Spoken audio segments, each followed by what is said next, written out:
ملت افغان پہ جس طرح میں نے پہلے عرض کیا کہ مختلف لوگوں کے یا مختلف ممالک کے اقوام کے حضرت نے نام بھی لیے ہیں بالکل. تو اسی طرح ملت افغان کے بارے میں آپ فرماتے ہیں آسیہ یک پیکر آب و گلست.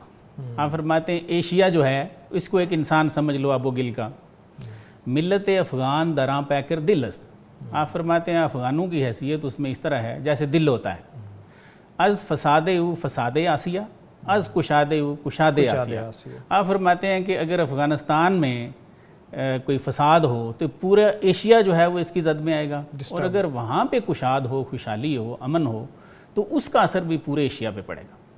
تو سر کیا سمجھتے ہیں حضرت نے اس کو اتنا پہلے دیکھ لیا, جبکہ ہم نے دیکھا کہ جب بھی کوئی جنگ ونگ ہوتی ہے تو اس کے اثرات پڑوسی ممالک پہ پڑتے ہیں اور ہم پہ بھی کتنے پڑے ہیں. بالکل. اس پرسپیکٹیو سے ہمیں تھوڑا ہسٹوریکلی دیکھنا چاہیے. سر آپ صرف اگر تاج برطانیہ کو ہی دیکھیں, جب وہ نکلے تو ان کی سلطنت میں سورج بھی غروب نہیں ہوتا تھا. صحیح. لیکن اس کے بعد اگر آپ دیکھیں تو انہی افغانستان کے ساتھ تقریباً 3 جنگیں لڑیں, اور تیسری جنگ کے بعد 1899 کے اندر راولپنڈی میں ان کا آپس میں معاہدہ ہوتا ہے, جس میں افغانستان کو آزاد ایک سلطنت جو ہے وہ ڈکلیئر کیا جاتا ہے, اور پھر اس کے بعد وہاں کابل یونیورسٹی بھی بنتی ہے جس میں جدید علوم کو اختیار بھی کیا جاتا ہے. اور یہ وہ موقع تھا کہ جس وقت ایک بڑی یعنی کہ برٹش کی بڑی ہیبت تھی, دوسری طرف فرینچ کی جو سیزرز تھے وہ لوگ آ رہے تھے, آل سیزر جنہیں اقبال نے کہا. ادھر رشیا کو دیکھو تو دونوں طرف ایکسپینڈ کر رہا تھا, کچھ حصے اس نے سلطنت عثمانیہ کے بھی چھین لیے تھے.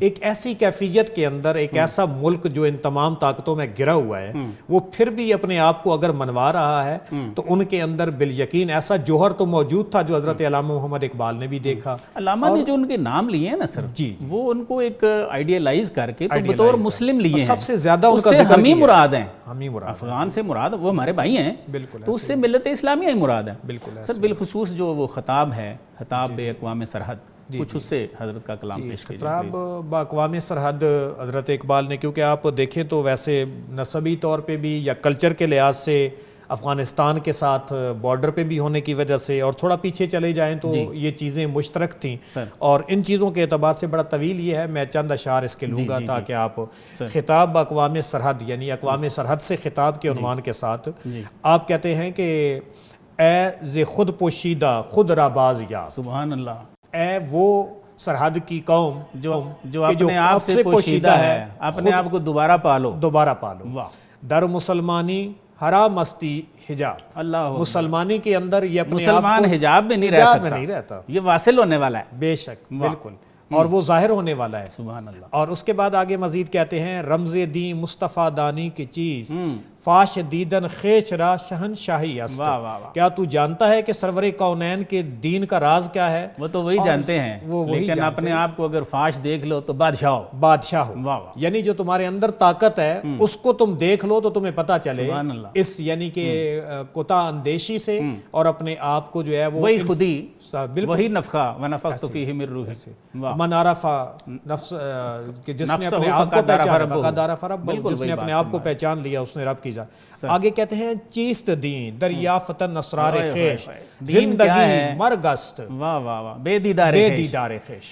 دین کیا ہے؟ اپنے اسرار کو پا جانا, اور اس کے بغیر تو موت ہے.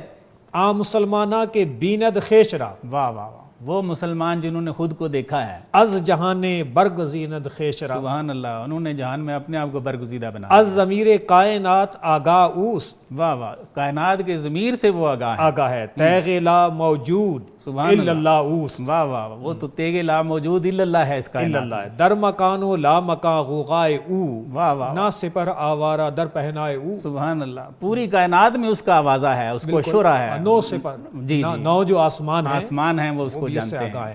تا دلش سرے از اسرار خداست, حیف اگر از خیشتن نا آشناست. اور آگے جو مین آ رہا ہے بندہ حق وارث پیغمبران. سبحان اللہ, یہ عروج ہے کلام کا اس کا. بندہ حق کا بندہ ہے وہ پیغمبروں کا وارث ہے. او نہ گنجن در جہان دیگر, کسی اور جہان میں تو وہ رہ ہی نہیں سکتا, سما ہی نہیں سکتا, یہی جہان ہے اس کا. تو یہ پوٹینشل نکالا تھا آپ نے خطاب باقوام سرحد کے ساتھ, اور ان کے لیے بہت بڑی پذیرائی ہے. یہ پورے مسلمانوں کو خطاب ہے.